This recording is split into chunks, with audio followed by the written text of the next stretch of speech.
what was that like? Coming back home and then trying to mend those pieces, going through postpartum, having baby number 2, then baby number 3.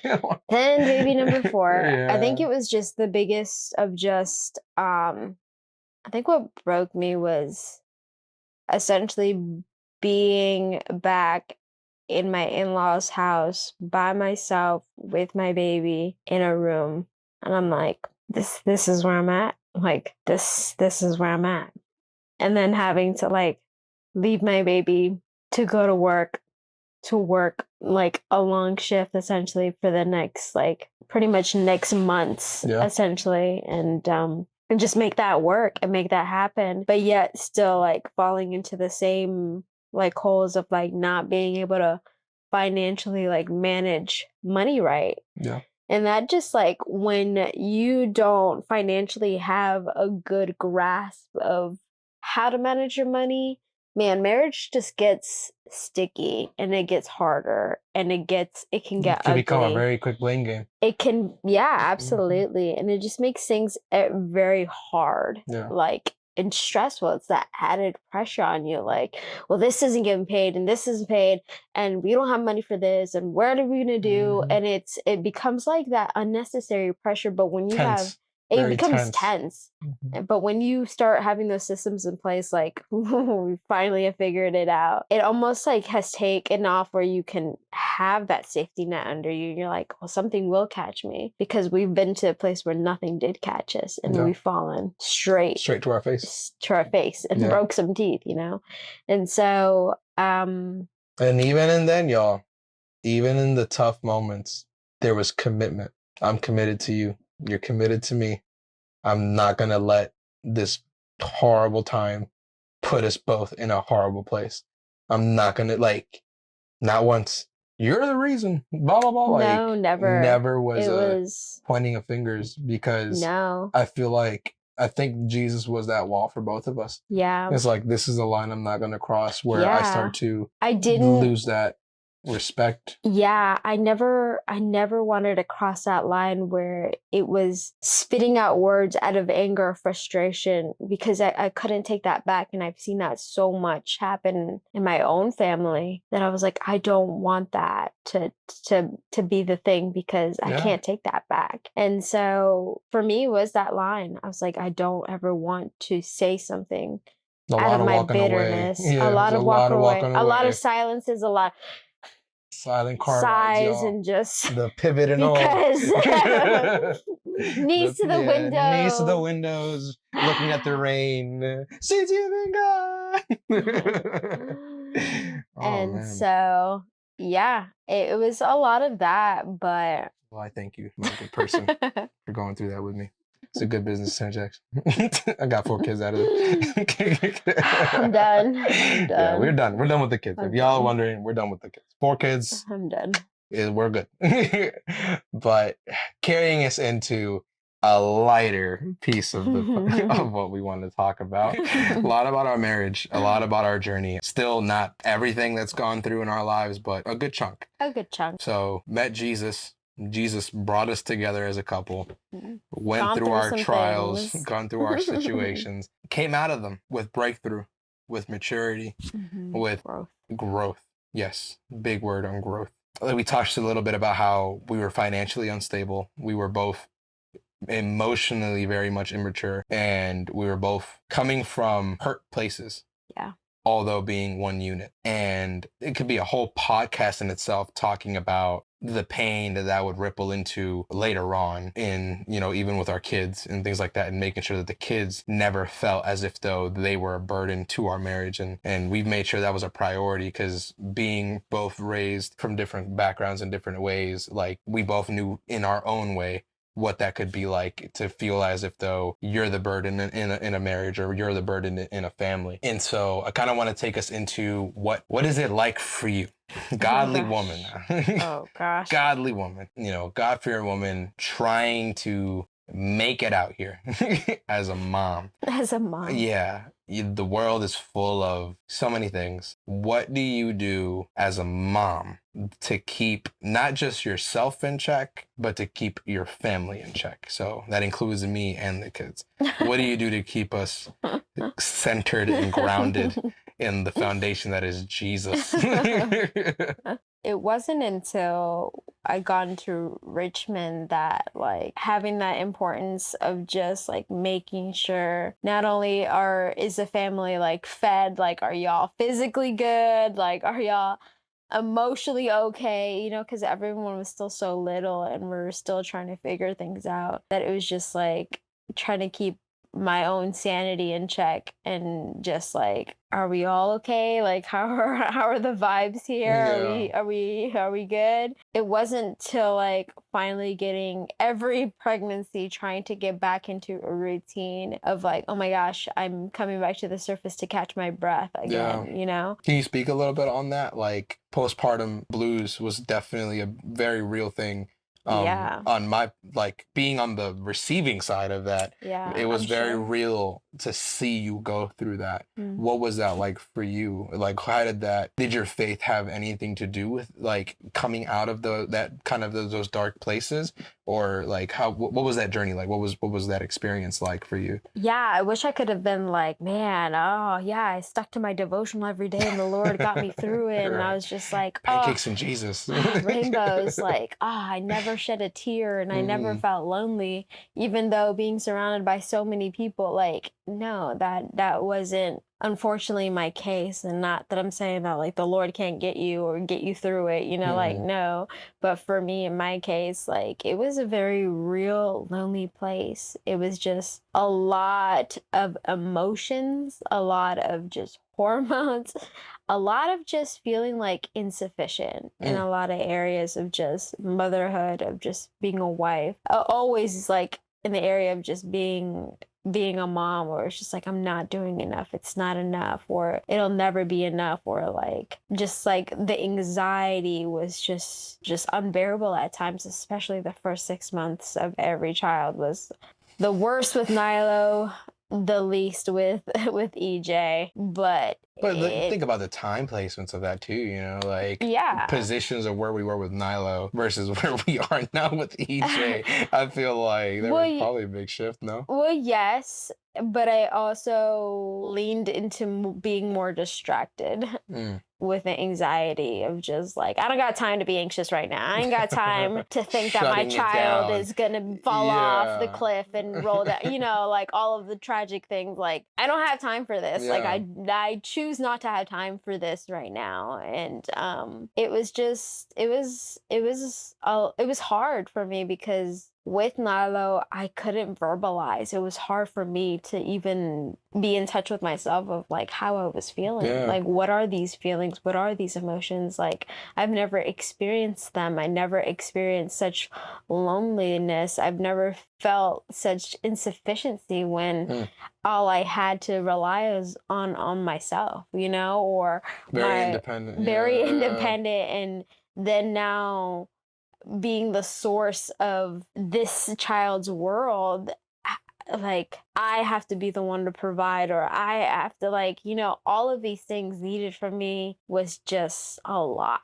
It was a lot of giving from your spot. Yeah. Giving as a wife, giving as a mom, giving like as at that time a businesswoman, like trying to run your business and do something with that. Like, yeah, it was definitely running you dry. Just watching it from the sidelines, like, holy crap, this is not good. It wasn't. And like, yeah, no. Surprised I didn't wither away. Just Yeah, like you were give, and yeah, absolutely. Oh my God, And no. that's when it was like, that's, I think after Lonnie, I started to see the importance of just finding the little joys that would just fill my cup. And I knew that when we had gotten to our second place in Richmond, that place of getting some just routines brought a lot of joy, and just being able to connect to other people outside of our circle, and just different things. Started going back to church when we got to our second house in Richmond. And Let you just, worship. exactly. Yeah. It just changes a lot when you're single and then you go to married, especially in your prayer life and worship life. Like, it almost like felt like I couldn't worship and pray. And I knew that was the same for you too, because you have such a certain way of prayer and worship too. And then it almost felt like I was very loud and all over the place in my own secret life. And then getting married, it just was like completely shut down, because I just didn't feel comfortable enough, where I didn't feel like it was something. Ooh.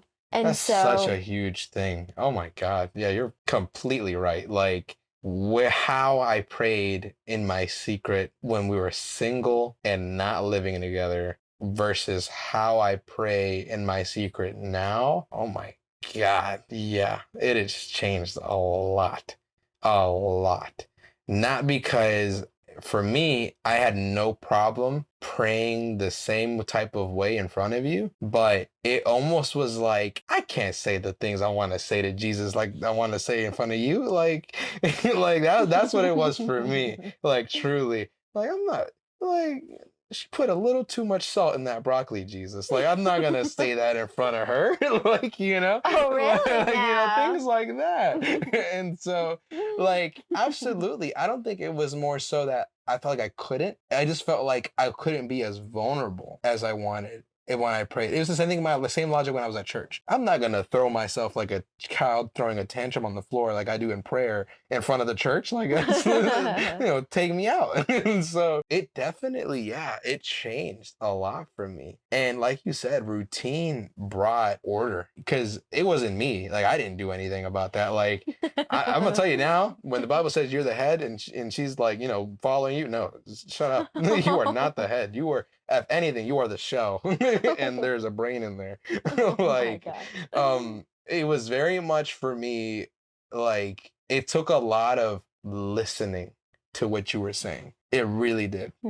Going through your postpartum phases with each child was so different, because in Indiana, with Lonnie, it was, I need to outsource help. I need to find another place to be enough for her. Maybe there's something else I can bring, someone else I can bring into our lives that will help her be better, because obviously I'm not enough. That was what it was. It was like, I'm not enough for you. You need something outside of me to help you, because obviously this ain't enough.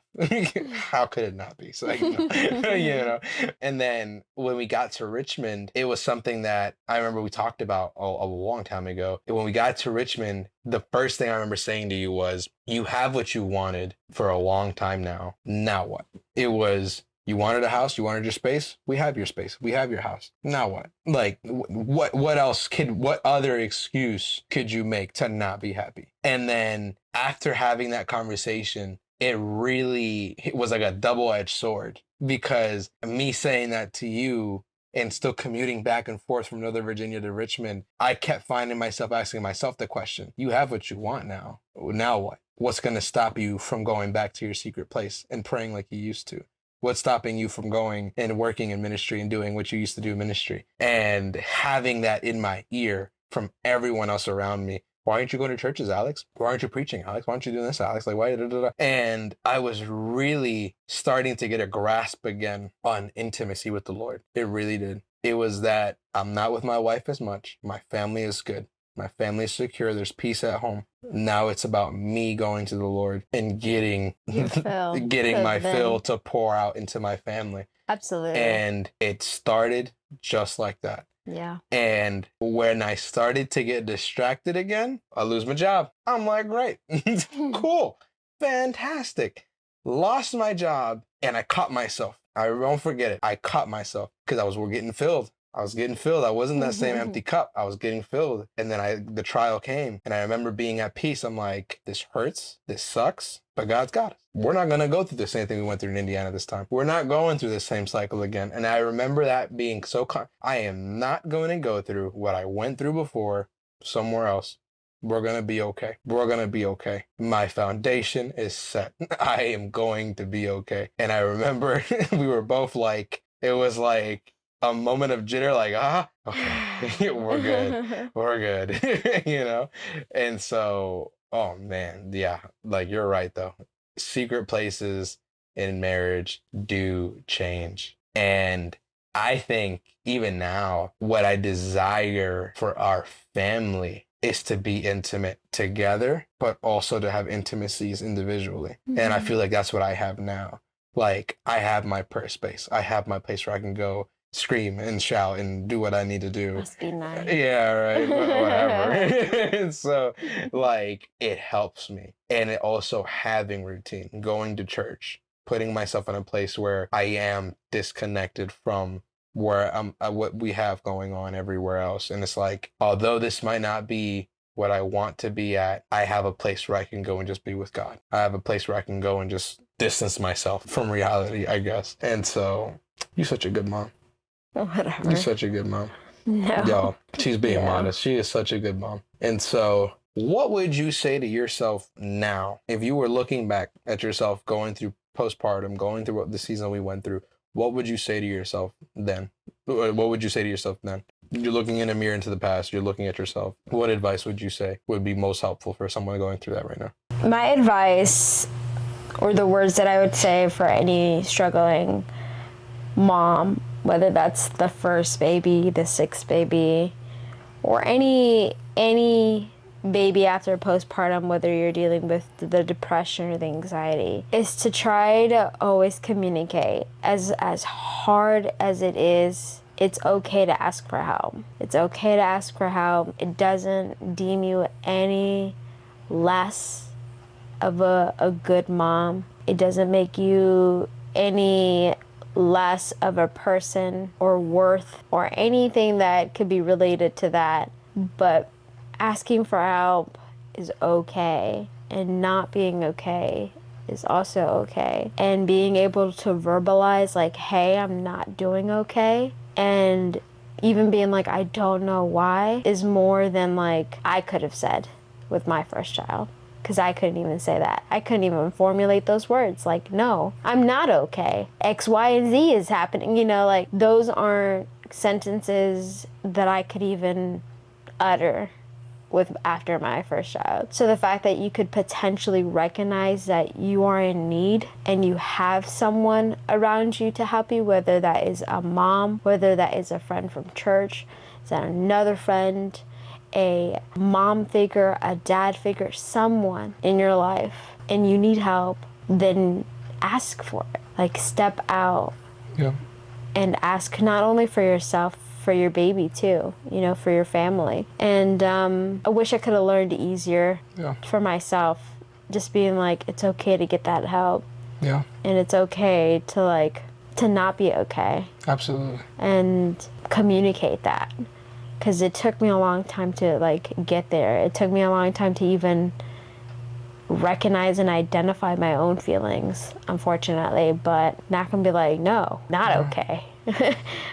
Yes, I am upset. I am physically now being able to show you that I am not happy, you know, versus just completely shutting down and not even talking. And that's what I would say. It's just, it's okay not to be okay. It's okay to ask for help. And I do want to say this, that like, it's absolutely okay to ask for help. And when we were in the season we were in Indiana, we went to a community center that was there. It was called Little Miracles. And oh my God, helpful beyond words. It was helpful. It was so kind and so full of service, and never shaming. Yeah, never shaming, always accepting and understanding and prayerful. And I wish more could have been done, but it's okay. Like, not in the sense that they didn't do enough, but I wish I could have done more to serve as well, because I was so thankful for who they were in our lives. And so if y'all are watching, hey, God bless you. Thank you so much. The people that were there when we did our parenting classes when we were pregnant with Nilo, they were vessels that were there to help us in our faith and help us in understanding that next season and that next moment. And so I encourage anyone that is either expecting, recently getting married, planning on getting married, or just starting a family, please look for resources outside of, if your church offers it, great. Talk to your pastors, talk to the people that you honor and respect, and make sure that it aligns with not just what you want, but also aligns with what you know will be helpful. And if you can't find that because your church doesn't have those facilities available, don't worry. The internet is accessible. You can absolutely look up different programs and go to other churches. Look at other churches, not in the sense of go abandon your church and go somewhere. Talk to other churches that might have community or resources open and available to you.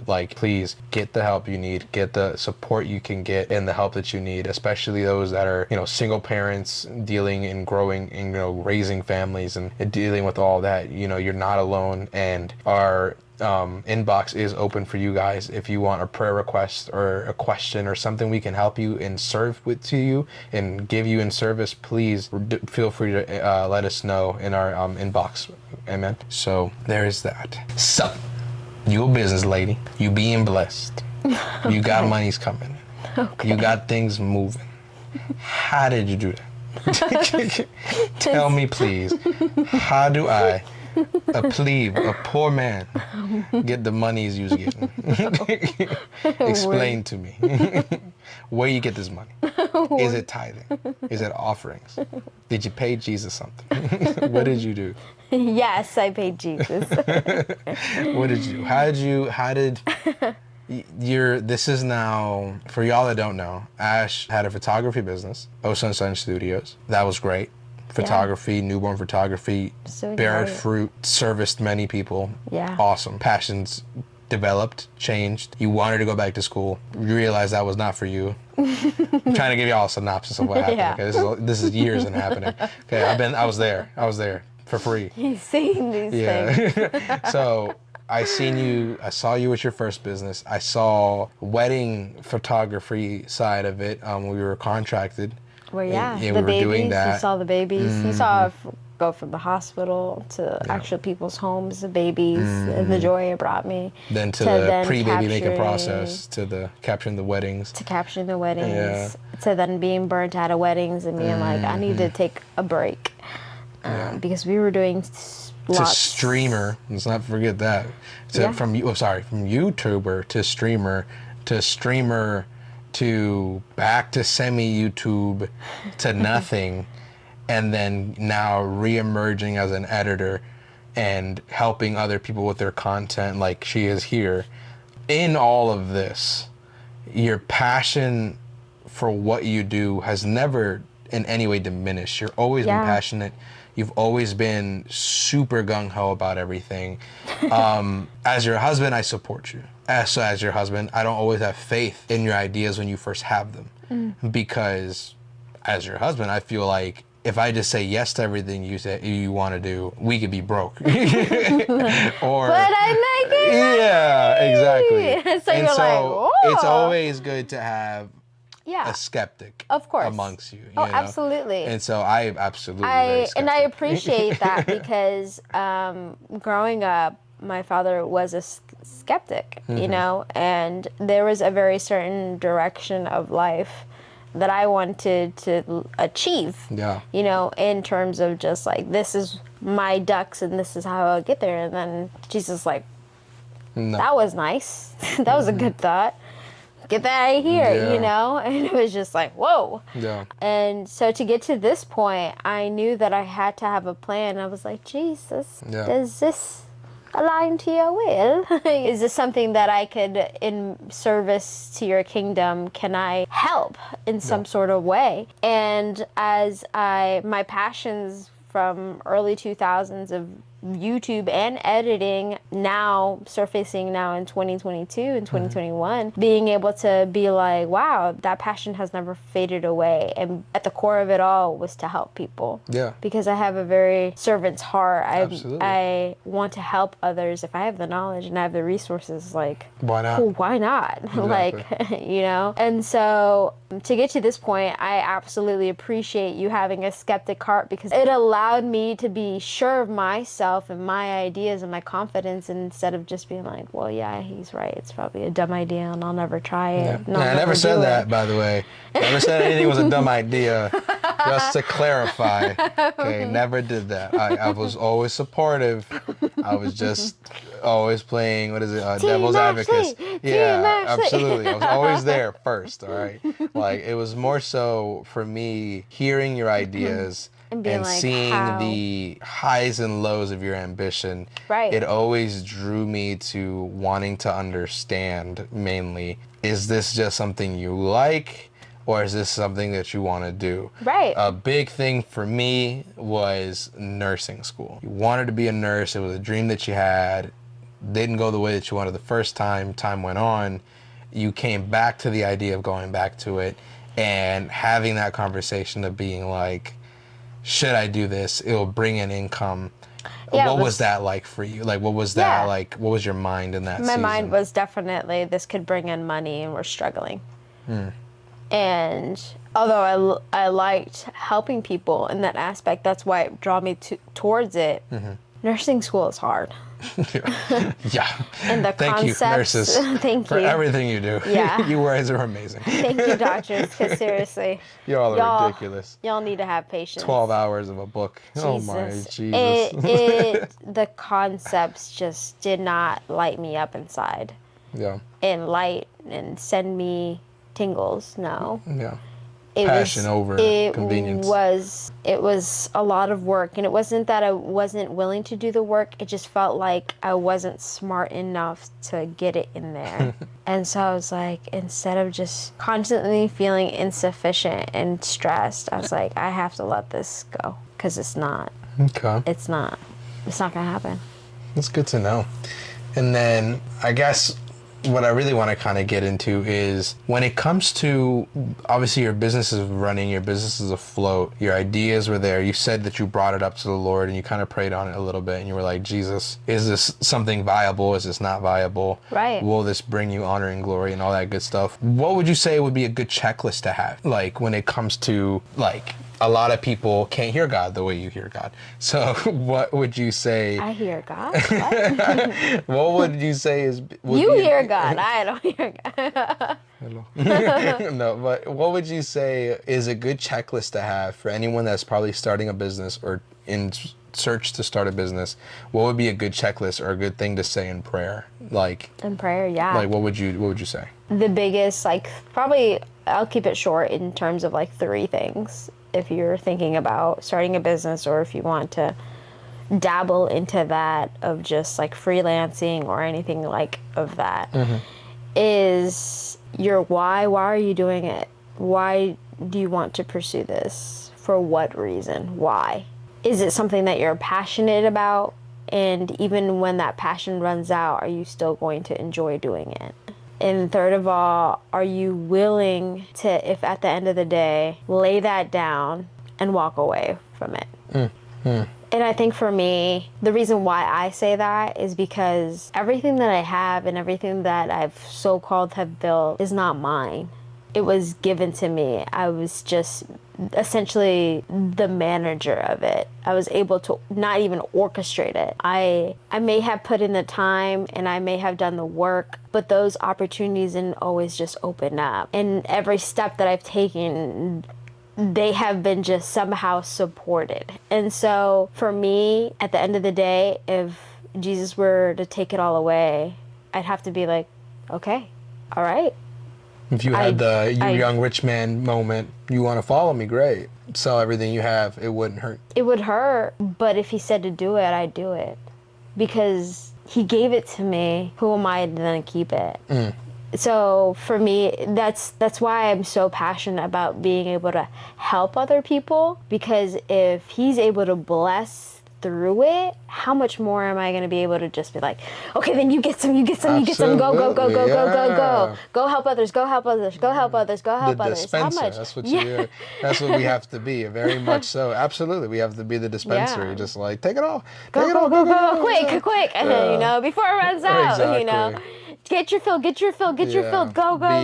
you know. Ooh, and that's such a good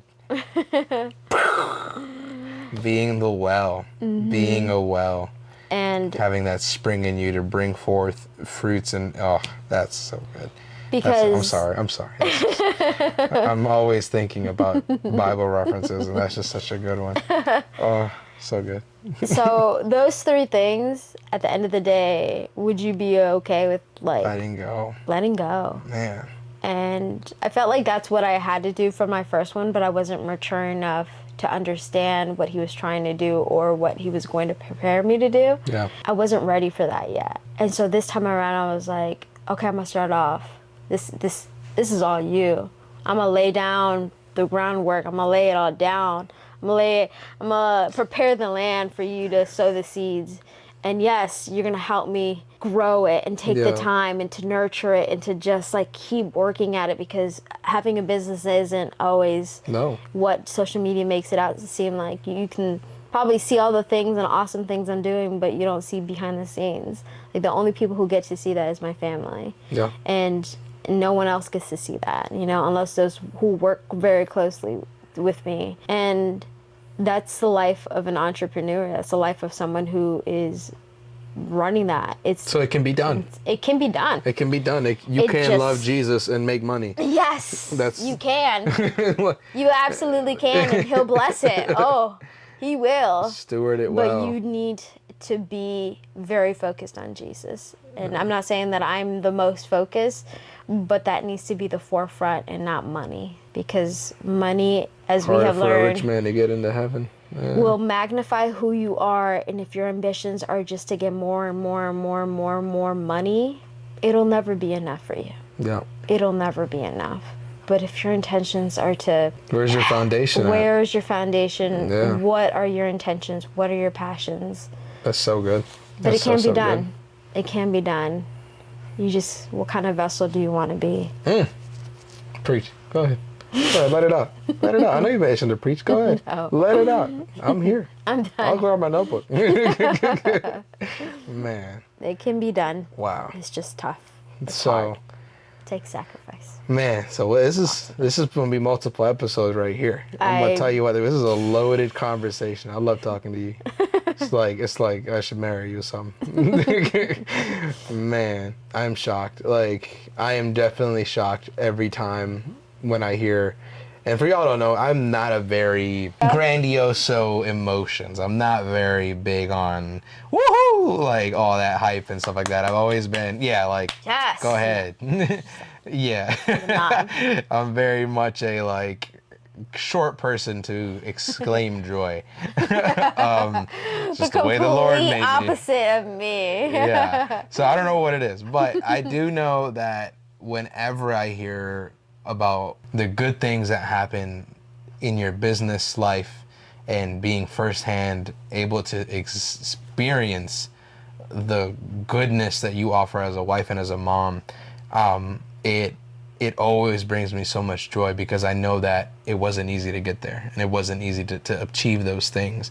And so all that to say, through these episodes that you guys have heard, first thing is dating with Jesus can be done when Jesus is at the center of your life. Secondly, marriage can be tough, but when there's two people committed to each other under the guidance of Jesus, you can find a way through it. You can find peace.